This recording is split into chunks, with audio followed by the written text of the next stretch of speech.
Hello everybody, it's Chibi. Today is going to be an anime review on Dragonar Academy. Now, really, I'm going to tell you this right now. If you love Zero no Tsukaima, then this series, you'll see a lot of familiar vibes in it. The way the plot is set up really reminds me of the exact same way Zero no Tsukaima set itself up in the first episode, except we have reversed roles. Instead of, our main male character being the servant, it looks like we're going to have a female character as the servant.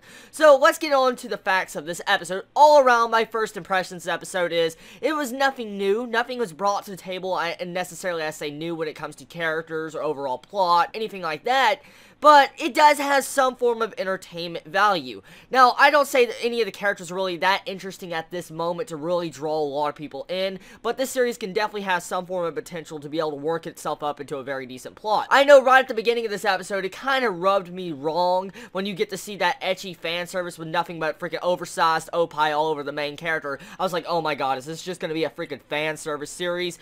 This series most likely will turn into some form of harem fan service, because we have 3 girls in the opening song, and we also see how they looks like they really love our main character. We started to see tsundere type feelings of one of the female characters this episode. So really, I see this anime turning into a harem type love triangle romance ecchi series with some form of action.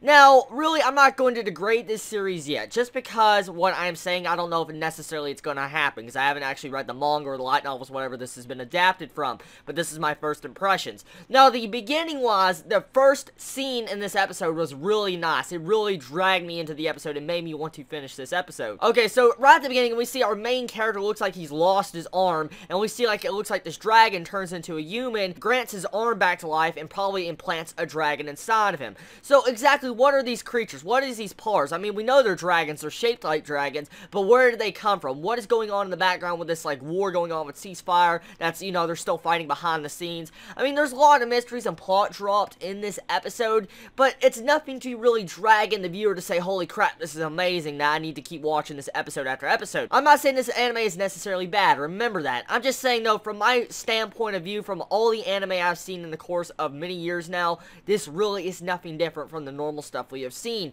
But I feel like I did love that ending. The ending was really nice, especially when you get to see the freaking way the assassin girl just pushes our main male character, Ash, off the freaking cliff. He lands, and when you see the freaking coincidences of how, like, a freaking dragon girl pops out of his arm, I was like, holy crap, it's Chobits! It's Chi! It's Chobits! That's exactly what I thought, because the freaking dragon girl has, like, little horns like Chobits. I was like, oh my god, that's adorable.